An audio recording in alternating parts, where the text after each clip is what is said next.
Hello guys, welcome back to the channel and welcome back to Elite Wrestling. तो guys finally इस week का Collision show हो चुका है खत्म और आज इस वीडियो के अंदर हम उसी के बारे में बात करने वाले हैं। और गाइज हम जानेंगे कि इस वीक के कोलिजन शो पर क्या हुआ और हमें इस वीक के कोलिजन शो पर कौन कौन सी चीजें देखने को मिली है, क्योंकि सच में इस वीक का कोलिजन शो भी एक शानदार शो रहा है। इसलिए ये सब बातें जानने के लिए ये वीडियो एकदम आखिर तक जरूर देखना। और गाइज ऐसे ही AEW से रिलेटेड हर एक न्यूज, रूमर और अपडेट और AEW के हर एक शो का रिव्यू पाने के लिए हमारे चैनल को सब्सक्राइब करना मत भूलना। पर अब ज्यादा देर न लगाते हुए चलिए ये वीडियो शुरू करते हैं और करते हैं इस वीक हुए कोलिजन शो का रिव्यू और जानते हैं कि इस वीक के कोलिजन शो पर क्या हुआ। तो गाइज इस वीक के कोलिजन शो की शुरुआत AEW के मेंस डिवीजन से एक नॉर्मल टैग टीम मैच से हुई, जहां पर हमें जॉन मॉक्सली और क्लूडियो कैसनोली CMLL के स्टार्स को फेस करते हुए दिखाई दिए। और इस मैच की शुरुआत से हम देख रहे थे कि जॉन मॉक्सली इस मैच के अंदर सरप्राइजिंगली टेक्निकल रेसलिंग स्टाइल इस्तेमाल कर यहाँ पर लुचाडोर्स को ग्राउंडेड रखना चाहते थे, लेकिन फिर भी लुचाडोर्स ने इस मैच के अंदर जॉन मॉक्सली और क्लूडियो कैसनोली इन पर अच्छे खासी हाई फ्लाइंग मूव्स लगाना स्टार्ट कर दिया, जो देखकर एक टाइम के लिए इस मैच के अंदर जॉन मॉक्सली और क्लूडियो कैसनोली कुछ भी नहीं कर पा रहे थे।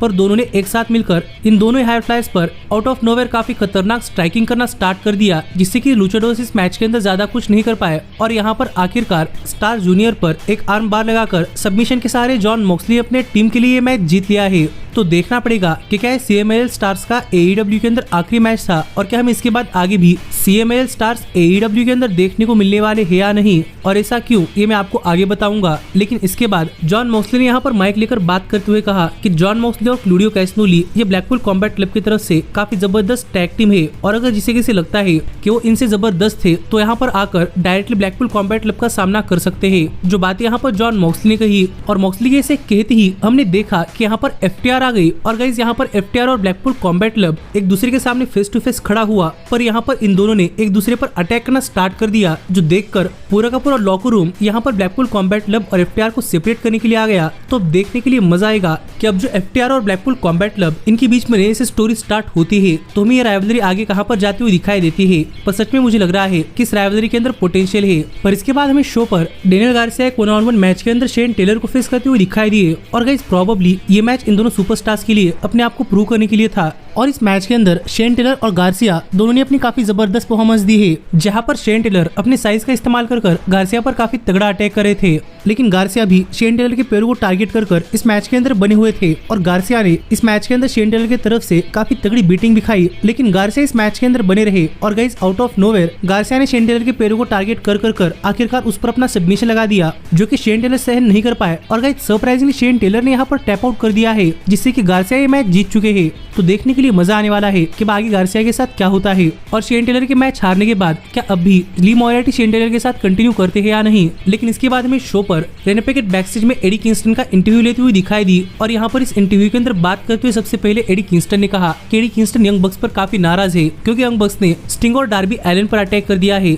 जबकि उन्हें वहाँ पर कुछ करने की जरूरत ही नहीं थी। लेकिन जहाँ तक बात है ब्रायन की, तो ब्रायन भी बक्स जैसी है और ब्रायन भी किसी को रिस्पेक्ट नहीं करते। लेकिन इसलिए यहाँ पर एडी किंगस्टन ब्रायन को रेवोल्यूशन पेपरव्यू पर एक मैच के लिए चैलेंज करना चाहते हैं। जो मैच ब्रायन चाहे तो ट्रिपल क्राउन चैंपियनशिप के लिए हो सकता है, लेकिन इसके साथ ही एडी किंगस्टन इस मैच के अंदर एक स्टिपुलेशन रखना चाहते हैं कि अगर एडी किंगस्टन ब्रायन को हरा देते हैं तो फिर ब्रायन को एडी किंगस्टन के साथ एक हैंडशेक कर ये कहना पड़ेगा कि ब्रायन एडी को रिस्पेक्ट करते हैं। जो बातें यहाँ पर एडी किंगस्टन ने कही। और गाइज मुझे लगता है कि हमने सिमिलर स्टोरी से पहले एडी किंगस्टन और जेरिको के बीच में देखी थी, इसलिए देखने के लिए मजा आएगा कि ब्रायन इस पर क्या कहते हैं और हमें आगे रेवोल्यूशन पेपरव्यू पर क्या चीजें देखने को मिलती है। लेकिन इसके बाद में शो पर ब्रायन केज एक हैंडीकैप मैच के लिए आते हुए दिखाई दिए, जहां पर ब्रायन केज द आउटरनर्स को 2-on-1 हैंडीकैप मैच के अंदर फेस कर रहे थे। और इस मैच के अंदर आउटरनर्स ब्रायन केज पर काफी तगड़ा अटैक करना चाहते थे, पर ब्रायन केज के साइज के सामने वो ज्यादा कुछ नहीं कर पाए और केज ने इस मैच के अंदर अकेले ही दोनों पर काफी तगड़ा अटैक कर दिया। और आखिरकार द आउटरनर्स पर अपना सबमिशन स्ट्रेच मफलर लगाकर सबमिशन के सहारे ब्रायन केज ने ये मैच जीत लिया है। लेकिन ये मैच खत्म होने के बाद हमने देखा कि यहाँ पर ब्रायन केज रिंग साइड पर खड़े हुए मैस्कॉट से काफी ज्यादा इरिटेट हो चुके थे,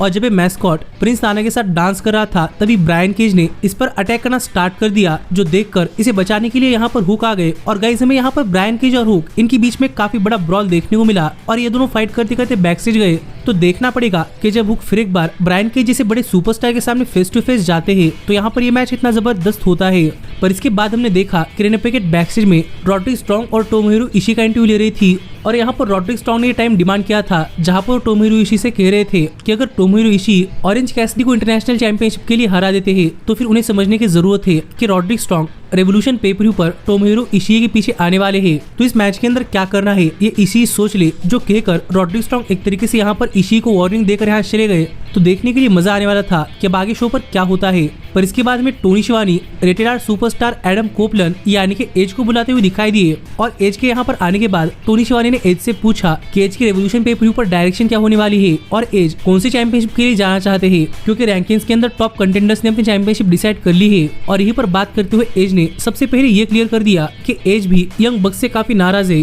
क्योंकि बक्स ने स्टिंग और डार्बी एलन पर अटैक किया है। और एज ने यहाँ पर यह भी वार्निंग दे दी कि आज के बाद अगर यंग बक्स स्टिंग और डार्बी एलन पर इस तरीके से अटैक करते हैं तो बक्स को नहीं छोड़ेंगे। लेकिन एज के ऐसे कहने के बाद यहाँ पर एज ने अपनी डायरेक्शन क्लियर करते हुए कहा कि सबसे पहले तो हैंगमैन पेज और स्वर्ट स्ट्रिकलैंड ये वर्ल्ड चैंपियनशिप के पीछे जा रहे हैं, रॉड्रिक स्ट्रॉन्ग इंटरनेशनल चैंपियनशिप के पीछे जा रहे हैं और एडी किंग्स्टन के पास काफी सारी चैंपियनशिप है। पर अनफॉर्चुनेटली एज एडी किंग्स्टन के पीछे अब नहीं आने वाले क्योंकि वो फ्यूचर में एडी किंग्स्टन की तरफ देखेंगे। पर फिलहाल के लिए एज क्रिश्चियन केज के पीछे जाने वाले हैं और उन्हें वो TNT चैंपियनशिप चाहिए। जो बात यहाँ पर एज कर ही रहे थे कि हमने देखा कितने में यहाँ पर गार्सिया आ गए, जिन्होंने भी लास्ट वीक के कोलियन शो पर क्लियर कर दिया था कि प्रोबेबली गार्सिया भी क्रिश्चियन केज के TNT चैंपियनशिप के पीछे आने वाले हैं। और रिंग के अंदर आकर एज से बात करते हुए यहाँ पर डेनियल गार्सिया ने कहा कि डेनियल गार्सिया एज को काफी रिस्पेक्ट करते हैं क्योंकि एज ने भी कई सारे मैचेस जीते हैं, लेकिन कई सारे मैचेस जीतने वाले सुपरस्टार सिर्फ एज अकेले नहीं है, गार्सिया ने भी अपने कई सारे मैचेस जीते हैं और वो चाहते हैं कि वो भी TNT चैंपियनशिप के लिए जाए। जो बातें कहकर यहाँ पर गार्सिया ने अपनी साइड रखी, लेकिन इस पर एज ने एक प्रपोजल रखा कि क्यों ना इन दोनों के बीच में एक मैच हो जाए और जो कोई सुपरस्टार वो मैच जीतेगा उसे TNT चैंपियनशिप के लिए मैच मिल जाएगा।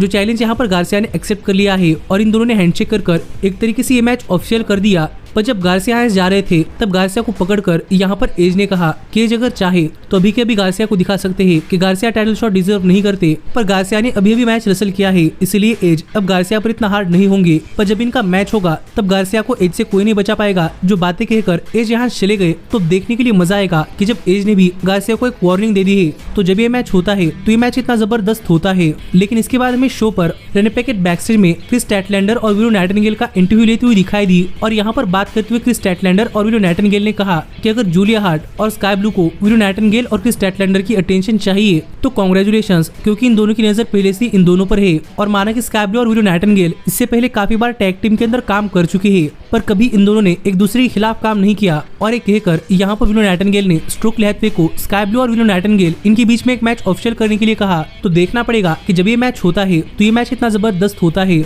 लेकिन इसके बाद में शो पर हमें मार्क बिस्को एक 1-on-1 मैच के अंदर ब्रॉडी किंग को फेस करते हुए दिखाई दिए। और अगर यहाँ पर हम बात करें इस मैच की तो गाइस इस मैच की शुरुआत से ही मार्क बिस्को अपनी एजिलिटी का इस्तेमाल कर ब्रॉडी किंग पर काफी तगड़ा अटैक करना चाहते थे, पर ब्रॉडी किंग ने भी इस मैच के अंदर मार्क बिस्को पर काफी खतरनाक मूव्स लगाना स्टार्ट कर दिया, जो देखकर मार्क बिस्को किसी न किसी तरीके से चालाकी का इस्तेमाल कर इस मैच के अंदर बने रहे और वो काफी देर से ब्रॉडी किंग को इस मैच के अंदर उठाकर फेंकना चाहते थे, जिसके अंदर फाइनली मार्क बिस्को कामयाब तो हुए। और जब मार्क बिस्को ब्रॉडी किंग पर अपना फिनिश लगाने के लिए जा रहे थे तब जूलिया हार्ट ने यहाँ पर आकर मार्क बिस्को को डिस्ट्रैक्ट कर दिया और एज अ रिजल्ट यहाँ पर ब्रॉडी किंग ने मार्क बिस्को को टॉप रोप से धक्का दे दिया और मार्क बिस्को सीधा उस टेबल के थ्रू जाकर टकराए जो कि मार्क बिस्को ने इस मैच के अंदर पहले सेटअप किया था। और इसके बाद मार्क बिस्को को रिंग के अंदर ले आकर ब्रॉडी किंग ने मार्क बिस्को पर अपना फिनिश लगा दिया और उन्हें पिन कर ब्रॉडी किंग ने यह मैच जीत लिया है। पर ब्रॉडी किंग यहीं पर नहीं रुके क्योंकि ब्रॉडी किंग ने मार्क बिस्को को पकड़ा और जूलिया हार्ट ने यहाँ पर एक आइस पिकर लेकर सरप्राइजिंगली मार्क बिस्को की सिर पर अटैक कर दिया, जिससे मार्क बिस्को की सिर से काफी ज्यादा खून आ रहा था। तो देखना पड़ेगा कि अब अगर हाउस ऑफ ब्लैक ने मार्क बिस्को पर इतना तगड़ा अटैक कर दिया है तब आगे मार्क बिस्को के साथ क्या होता है।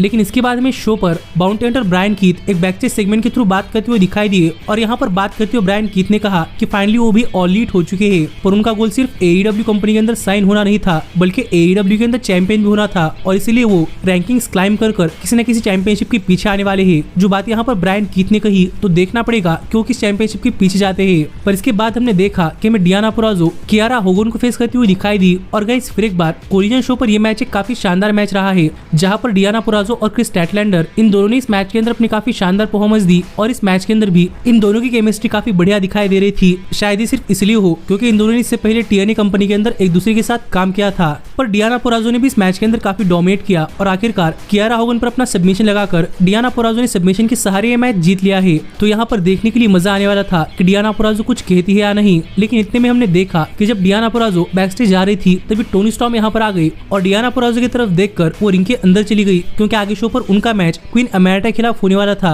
जिसके बाद शो पर Toni Storm versus Queen Aminata match शुरू हुआ। और गाइस ये मैच भी इस वीक के कोलिजन शो पर एक शानदार मैच रहा है, जहां पर इन दोनों विमेंस ने इस मैच के अंदर अपनी काफी जबरदस्त परफॉर्मेंस दी। जहां पर मैच की शुरुआत से टोनी स्टॉर्म ने इस मैच के अंदर काफी देर तक डोमिनेट किया, लेकिन कई बार क्वीन अमेरिटा भी इस मैच के अंदर अपना कमबैक कर पाए, पर गाइस वो काफी स्ट्रॉन्ग नहीं था और आखिरकार टोनी स्टॉर्म ने क्वीन अमेरिटा पर अपना फिनिशर स्टॉर्म 0 लगाकर उन्हें पिन कर ये मैच काफी आसानी से जीत लिया। और यहाँ पर माइक लेकर बात करते हुए टोनी स्टॉर्म ने कहा कि सबको लग रहा है कि टोनी स्टॉर्म डियाना पुराजो की वजह से बदल रही है, लेकिन ऐसा बिल्कुल भी नहीं है, क्योंकि नेक्स्ट वीक टोनी स्टॉर्म अपने तरफ से एक और फिल्म रिलीज करने वाली है। जो बात यहाँ पर टोनी स्टॉर्म ने कही तो अब देखने के लिए मजा आएगा कि नेक्स्ट वीक जब टोनी स्टॉर्म अपने तरफ से एक और फिल्म रिलीज करती है तो उस मूवी के अंदर क्या क्या होता है। पर इस सब के बाद फाइनली यहाँ पर टाइम हो चुका था कोलिजन शो के मेन इवेंट का, जहाँ पर हमें ऑरेंज कैसिडी हमें अपनी इंटरनेशनल चैंपियनशिप चैलेंजर टोमोहिरो इशिई के खिलाफ डिफेंड करते हुए दिखाई दे रहे थे। और अगर यहाँ पर हम बात करें इस मैच की तो गाइस ये मैच इस वीक के कोलिजन शो के मेन इवेंट के अंदर सच में काफी जबरदस्त मैच रहा है, जहाँ पर पूरे के पूरे मैच के अंदर ऑरेंज कैसिडी इशिई पर काफी खतरनाक स्ट्राइकिंग करना चाहते थे, पर ऑरेंज कैसिडी के किसी भी अटैक का इशिई पर कुछ असर ही नहीं हो रहा था। और यहाँ पर इशिई ने ऑरेंज कैसिडी पर एक के बाद एक काफी जबरदस्त मूव लगाए, जहाँ पर कैसिडी को देखकर ऐसा लग रहा था कि कैसिडी सिर्फ किस तरीके से इस मैच के अंदर बचना चाहते हैं। और कैसिडी इस मैच के अंदर कई बार इशिई को नीचे गिराने का ट्राई कर रहे थे, जिसके अंदर कई बार फेल भी हुए, लेकिन आखिरकार जब कैसिडी इस मैच के अंदर इशिई को गिरा पाए तो यहाँ पर पूरे के पूरे क्राउड ने कैसिडी को काफी ज्यादा पॉप दिया है, जो इस मैच की काफी शानदार मोमेंट रही। लेकिन इसके बावजूद भी इशिई इस मैच के अंदर कैसिडी पर ऐसा अटैक कर रहे थे कि मानो यहाँ पर ऑरेंज कैसिडी मार खा खाकर थक चुके थे, पर इशिई मारना नहीं रोक रहे थे। और ऑरेंज कैसिडी ने कई बार इशिई पर अपना फिनिशर ऑरेंज पंच भी लगा दिया, लेकिन फिर भी इशिई इस मैच के अंदर बने हुए थे। और जब इशिई ऑरेंज कैसिडी पर अपना फिनिशर ब्रेन बस्टर लगाने के लिए गए तो ऑरेंज कैसिडी से आउट ऑफ नोवेयर एक रोल अप पिन के अंदर कन्वर्ट कर लिया, जिस पर इशिई किक आउट तो कर पाए, पर तब तक काफी देर हो चुकी थी और रेफरी ने 3 काउंट कर लिया था। जिस तरीके से ऑरेंज कैसिडी ने ये मैच जीत लिया और स्टिल है इंटरनेशनल चैंपियन। पर ये मैच खत्म होने के बाद हमने देखा कि यहाँ पर रॉड्रिक स्ट्रॉन्ग और किंगडम ने आकर ऑरेंज कैसिडी पर अटैक कर दिया, और जब तक इशिई ऑरेंज कैसिडी को बचाने के लिए आते तब तक यहाँ से भाग चुके थे। और ऐसे इस वीक का शो ऑफ एयर गया, जो शो फिर एक बार मुझे काफी डिसेंट शो लगा है। और गाइस आप मुझे कमेंट करके बताइए किस पर आपका क्या कहना है। पर ऐसे ही AEW से रिलेटेड हर एक न्यूज रूमर और अपडेट और AEW के हर एक शो का रिव्यू पाने के लिए हमारे चैनल को सब्सक्राइब करना मत भूलना। लेकिन अब मैं मिलता हूँ आपसे अगली वीडियो के अंदर, पर तब तक stay healthy, stay happy and keep watching elite wrestling. Hey, did you like that video? Click the screen for more. And where do you think you're going? Check out our official merchandise page and to support the entire cast. And thanks so much for being the elite. The elite, the elite. What, Nick, you're not going to sing it all with me this time?